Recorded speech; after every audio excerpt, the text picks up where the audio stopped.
finished this morning for our Friday version of Tooth School. Now this is the last day in the week, so we always like Fridays. Fridays are always a good day. So over the weekend I'm relying on you guys to look after your mouths super well and actually get ready for looking after your teeth every single day, so that you don't need to be looking for any dental treatment, because that's what the aim is. So yesterday, if you remember yesterday, what we did is we talked about let me get rid of that. We talked about tooth decay, and we talked about a bit about gum disease and bleeding gums and things that go wrong when we don't look at our mouths. It's really important to clean your teeth every day to get rid of this sticky plaque that causes tooth decay. It causes gum disease. It can give you bad breath. Lots of problems tied in with plaque. But the thing about tooth decay is, and that's the biggest problem for boys and girls who are at primary school and secondary school, really tooth decay is something that you find more in children than we do in adults, although adults can get it too, depending on what they eat and drink, and more importantly, when they eat and drink it. So let's have a wee look and see. We talked a little bit about acid erosion yesterday and how some foods are very acidic, some drinks that are really acidic, particularly soft drinks, that actually can erode and melt the tooth surfaces. Now, because there's no sugar in them, you'll not necessarily get tooth decay, but you will get acid erosion. But lots and lots of these soft drinks have sugar added as well. So sometimes you'll get tooth decay and acid erosion, so you'll sort of get a double whammy there. So really important to limit these things, and I'm going to talk about how that happens and how you can actually help yourself control how and when you eat some of these things, particularly over the coming months. So I'm going to put the link up for this. Is called the Eat Well plate. Now this is what we should all be following. So the Eat Well plate tells us how we should split our food intake. So things that are good for us, that we should eat lots of, fruit and veg, and things that aren't so good for us, that can damage our health, increase our weight, as well as cause tooth decay, that we should really try and limit how much we have. Now the big one that I like up here is the water, because water is really important for our overall health, but it's also really important for our teeth and our oral health, for our mouth health, because it helps keep our mouth moist. It helps keep the saliva flow going, and the saliva is your secret helper. It buffers, it helps to heal the damage after you've had sugary things that have melted the tooth. So the food plate, I'm going to put links to all of this in the comments section after I'm finished this morning. So quite a lot of stuff in this. So as I say, I'm going to put lots of links of alternatives and ideas like that, because when I was preparing it last night, I suddenly realized this is mammoth. I could do a week on what and when we eat and drink, never mind anything else. So what I want you to think about soft drinks, fizzy drinks in particular, because these are the things that actually are our biggest challenge with tooth decay. Good morning, Rachel, how are you? So these are our biggest challenge as far as tooth decay goes.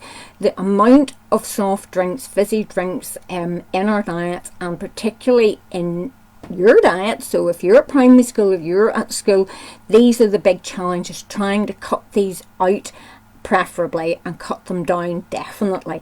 So there actually is guidance from Public Health England, who you're hearing a lot about on the TV at the minute, is that these fizzy drinks, sugary fizzy drinks, do not have any place in a small child's diet. So keep that in mind.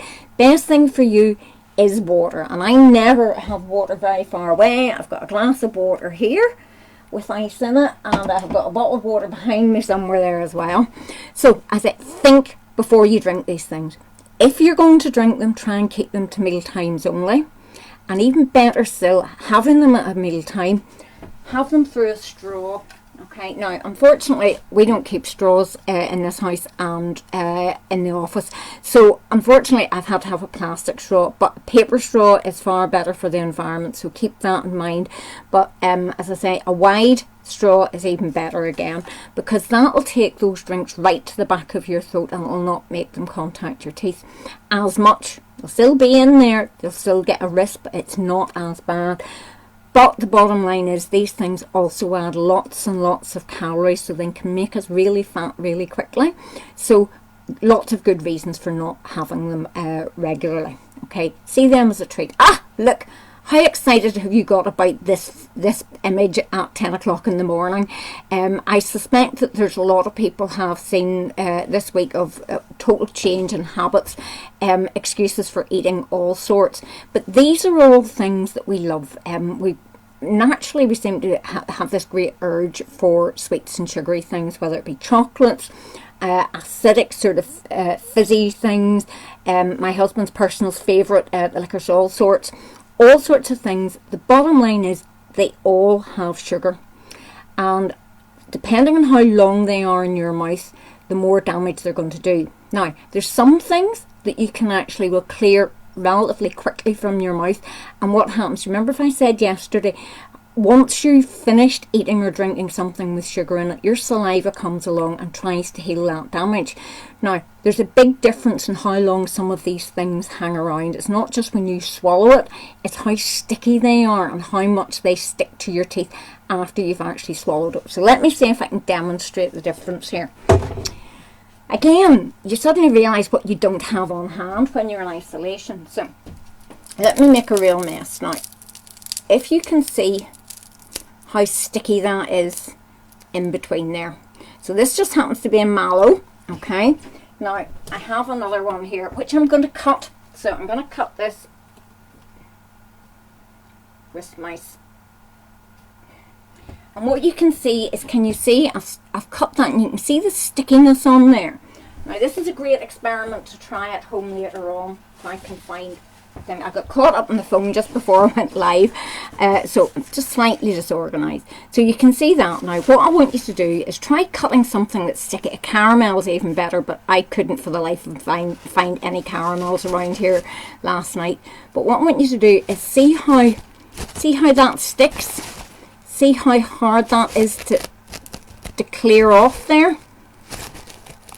It does exactly the same thing in your teeth. Those sticky things stick around your teeth for longer, okay? And you can see what happens. Now, on the other hand, again, I was struggling to what I could find, but having said that, I found a strawberry, I found a grape, okay? And you will see just how easy that actually is to cut. Back over there, and I'll take another bit. Now you can see how that is all juices. We've still got a bit of the stickiness of the mallow on the end there, but you can see how much easier. Can you see my super clean knife? Now what that means is, in terms of what you eat and drink, those things that clear off your teeth that aren't sticky, they're going to be cleared off your teeth much more easily with your saliva.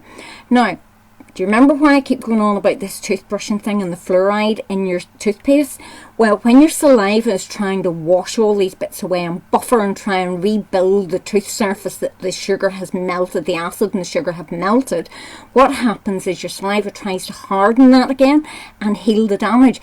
It works so much better when there's fluoride in your saliva. So that's one of the reasons why fluoride in your toothpaste is so important, because it sort of turbocharges what your saliva is trying to do. And particularly last thing at night, because that is a key time that you have no help when you go to sleep. Saliva, as I said earlier in the week, is your secret helper. And what happens then is it buffers and neutralizes. So every time you eat something, after you've finished eating or drinking something that has sugar and it has pooped acid, after that acid's been in your teeth, your saliva comes along.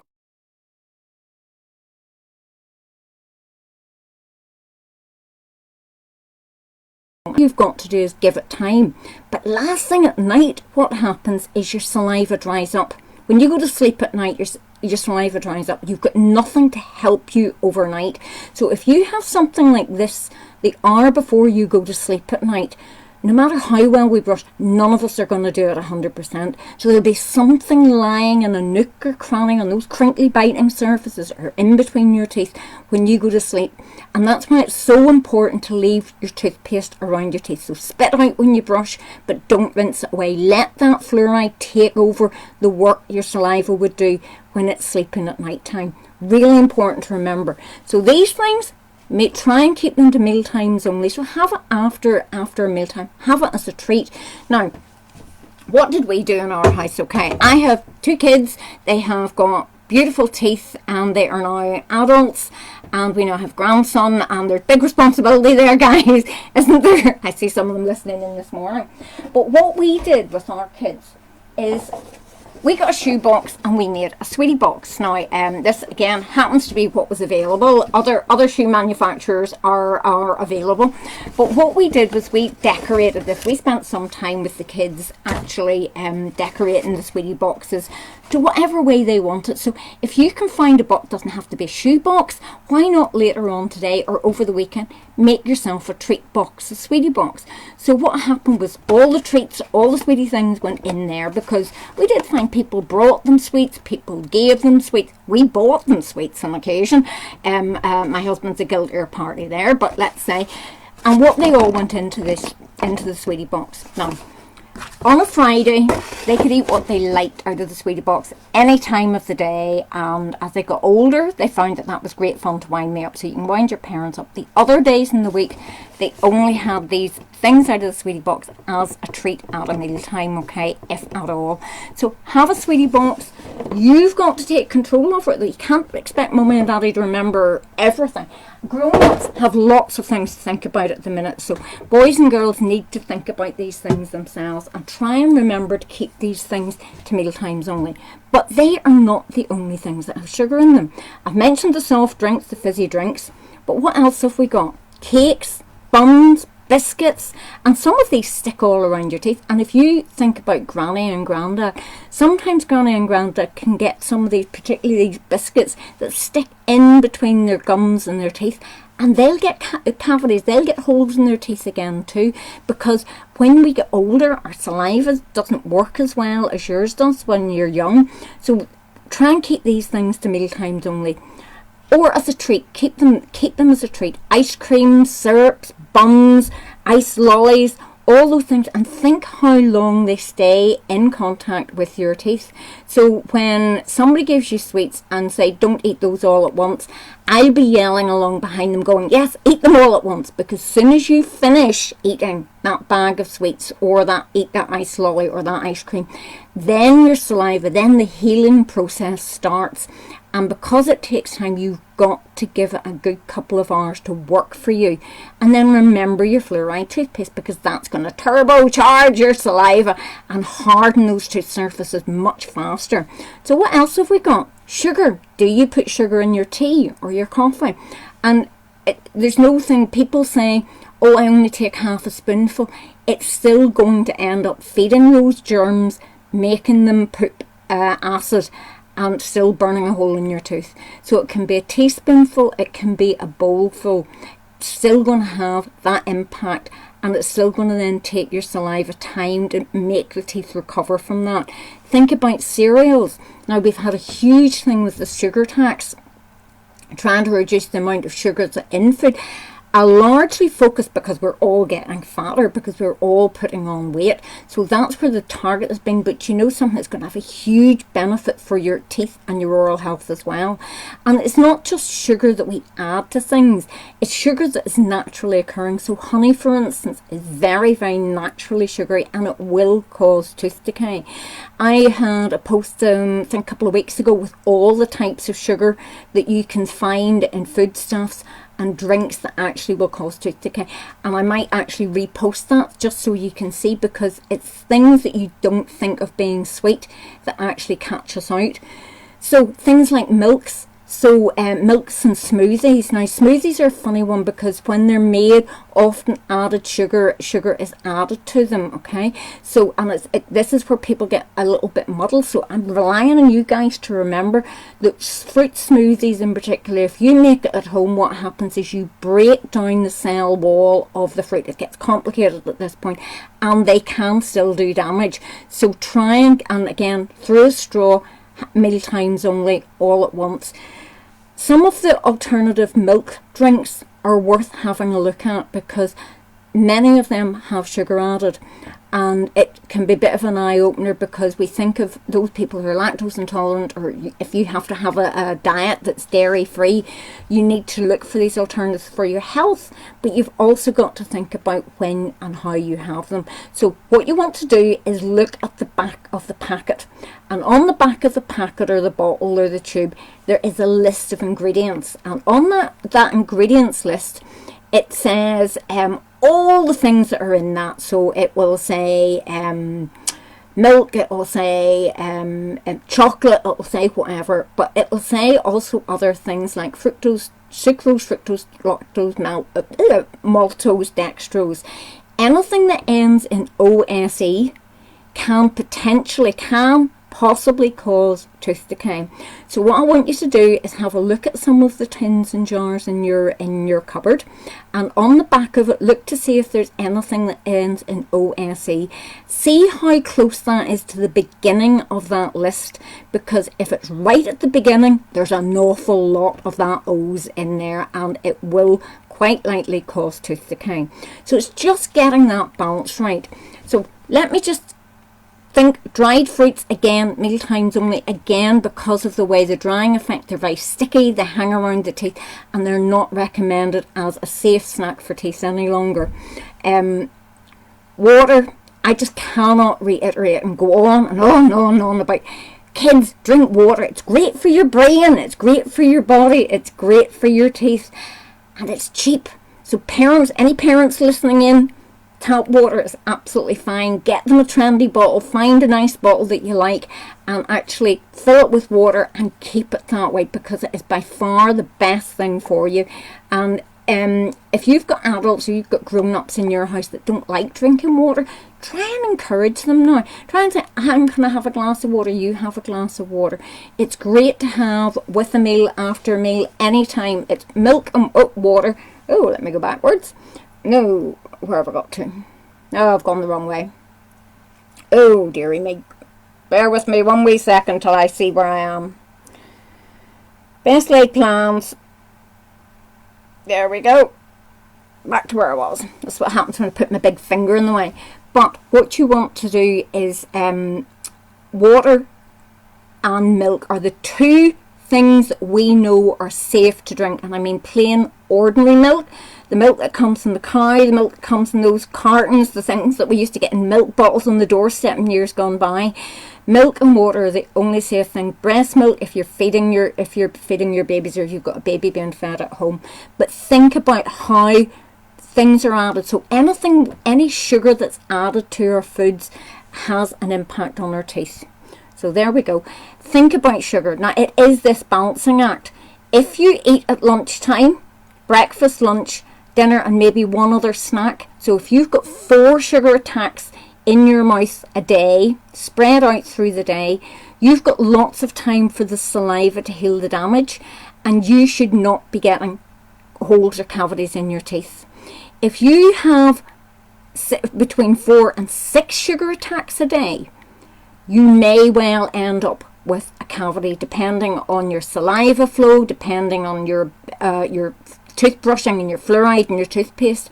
You may end up with a cavity. You might get away with it. If you have more than 6 sugary intakes a day, and that can be a food or a drink, you are going to end up with a hole in your tooth. You're going to end up needing a filling, and that's the last thing we want for people. So try, instead of grazing throughout the day, so try, instead of making your breakfast last for about an hour, which does happen. I know of children who have had quite a lot of tooth decay, and when we've tried to dig back and look at why have we got tooth decay, because the parents are really, your mum and dad are really careful about what they feed you. It turns out that breakfast lasts for about an hour, so they have jam on toast, and they have the toast is cut into 4 bits, and they have a bite, and then they get down from where they are and wander off chewing away. They come back again for another bite, maybe 5-10 minutes later, and breakfast goes on pretty much all morning. And when you eat like that, your mouth never gets time to recover from the sugary acid attack from the fruit, from the jam sugar. So try and eat at meal times. It's a great time now that we're all at home to eat together at the table like a family and actually talk to each other. And then when you're finished, put down whatever you're using to eat and walk away from the table. Don't keep going back. And that can be a hard one, particularly if you boys and girls are watching the TV at the same time. Try not to eat in front of the TV, because often you don't even know how much you've eaten or what you've eaten, and then you're hungry again very quickly. So try and look for alternatives. And I'm going to put, there's some great resources out there, particularly Child Smile, which is the big oral health programme in Scotland. But Child Smile has lists and lists of safe snacks to have between meals, because we do get hungry, we do get peckish, we do want something. And look at this very creative lunchbox here.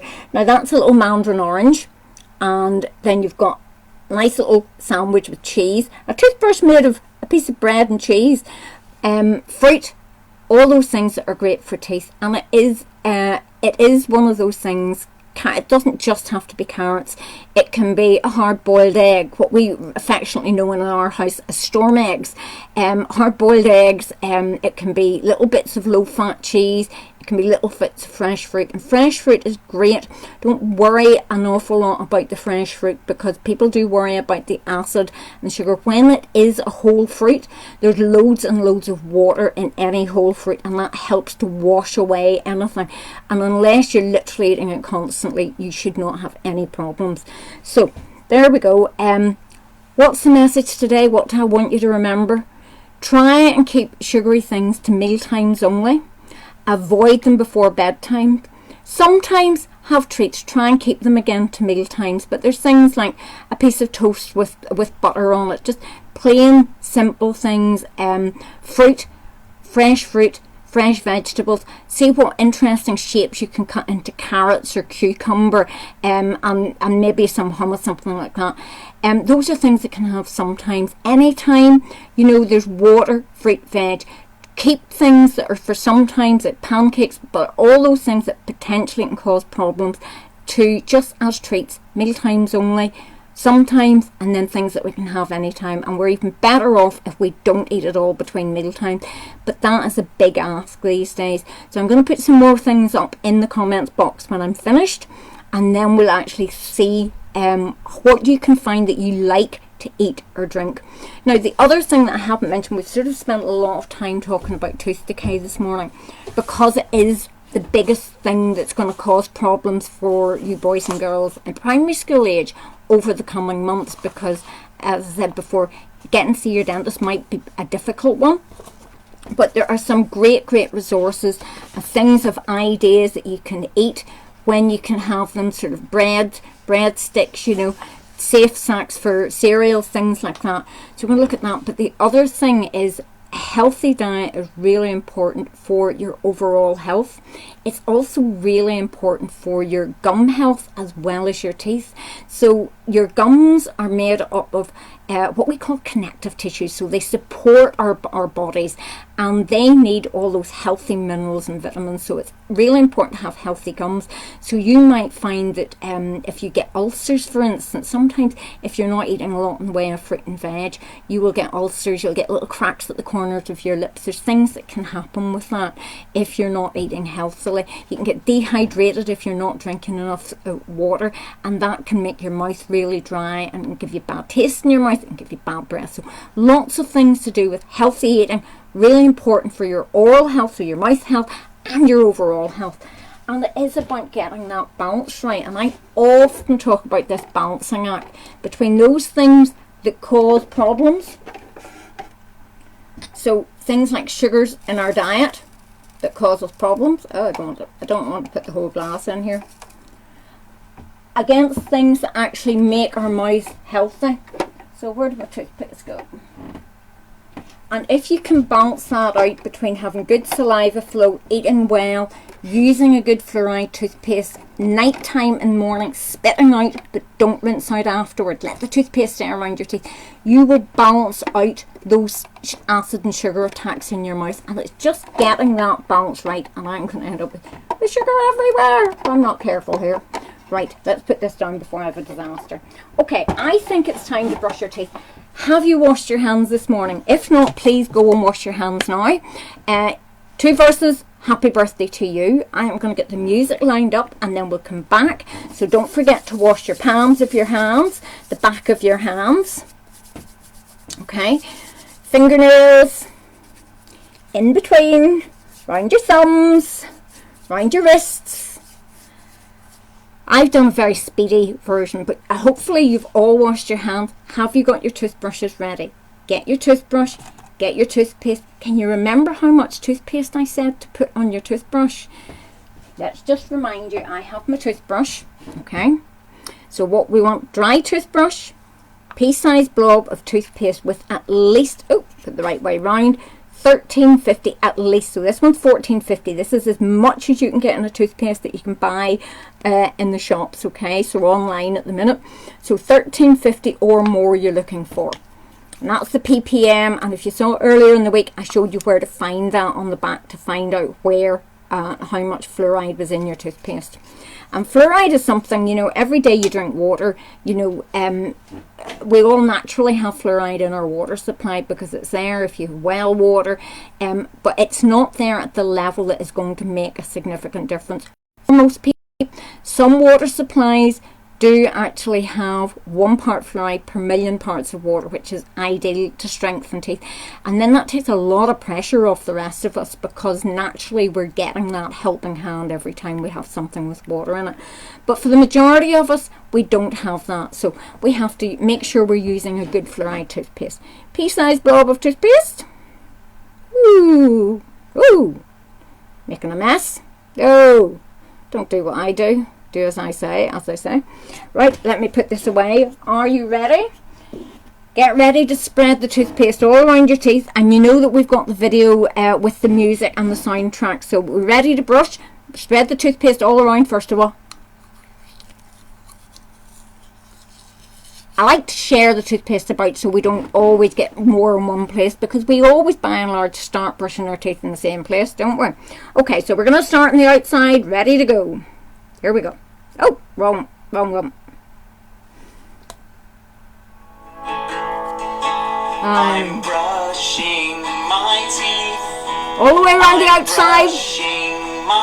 Right up round where the gum on the tooth meets. And don't forget to start when you left off when you turn your toothbrush off. And the inside. I'm growing my smile. I'm growing my smile. I'm growing my smile. Biting surfaces. My smile is for life. Here's the easy bit. My smile is for life. My smile is for life. My smile is for life. Downstairs, outside. I'm brushing my teeth. Round the gum. I'm brushing my teeth. I'm brushing my teeth. I'm brushing my teeth. I'm Inside. growing my smile. I'm growing my smile. I'm growing my smile. I'm growing my smile. Biting My surfaces. smile is for life. My smile is for life. My smile is for life. My smile is for life. And you can go round again if you want to. That was fairly fast this morning, but take your time, look at what you're doing when you're brushing your teeth. Get yourself in front of the mirror so you can see. Now, if you can't reach the mirror in the bathroom, see if there's another mirror around the house. Having a mirror makes such a difference that you can actually look and see your teeth in a good light, actually check. Even better still, why not try some disclosing tablets? And you don't need to worry if you don't have the little tablets that we recommend. So there's this. There's another great one which is great fun at the minute. So this is the Plaque Search. This is a disclosing toothpaste. So if you look at this, you can see it's green, and it makes the tooth surfaces green. Or the red ones, the little disclosing tablets that many of us have had. You've maybe already done this in school. Chew them up, spit out, have a rinse, and then you can see where you've missed. And that's really important, because that in itself will stain the plaque, the gel-like stuff around your teeth, so that you can actually help clean.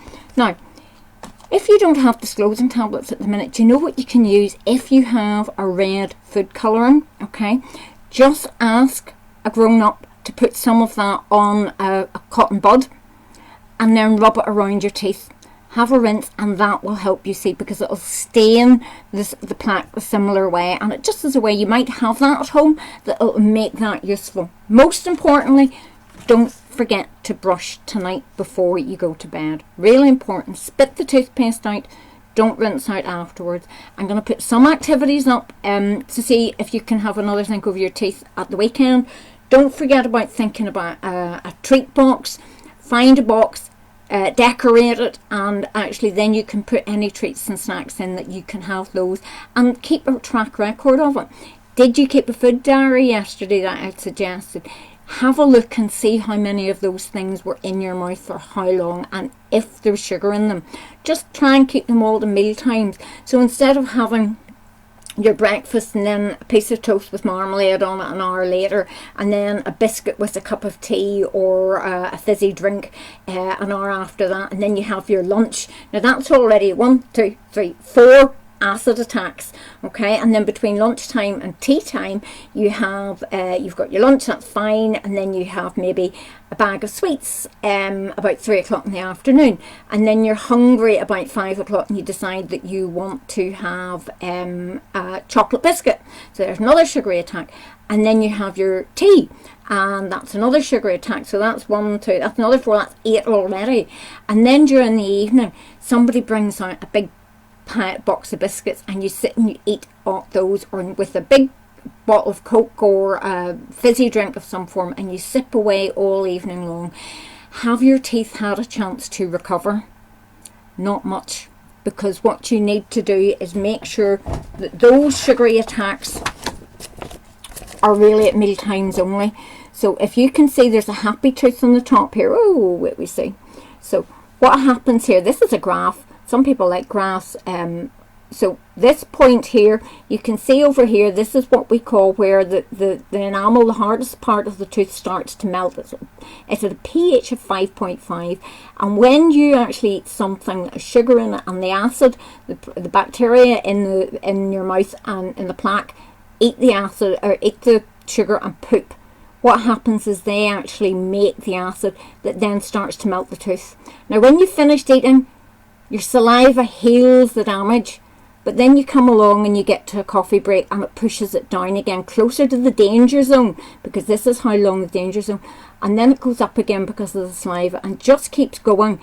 And the longer your teeth are in this red zone, the more likely you are to end up with tooth decay. So please think about that. Remember that your fluoride in your toothpaste actually hardens and makes your saliva work better for you. So there you go. It is 10:30. I think you've probably had totally enough of me this morning. Thank you for joining me for Tooth School. If you've enjoyed it, if you found it useful, please let me know. Any other comment, any feedback, again, let me know, because we're looking at, is this the best way to help people at the minute, or should we be doing other things in the coming weeks and months, because we've got another few ideas going forward. So please let us know. Hope you've enjoyed it. Thanks for joining me this week. Have a great weekend. Stay at home, stay safe, stay well, and thank you all those people. If you have got grown-ups in your house who are working in the health service, or they're driving a lorry to get masks or whatever equipment the health service needs there, brilliant. If you've got somebody that works in a food shop, brilliant. If you've got somebody that works in a company that makes masks or things for people that are going to be poorly, and the health service staff, brilliant. You help them by looking after yourself, looking after your teeth, and that's one less thing for them to worry about when they're coming home tired and maybe a bit stressed. So look after yourself, look after your mental health, look after your oral health, look after your overall health, and I'll see you soon. Thanks for joining me.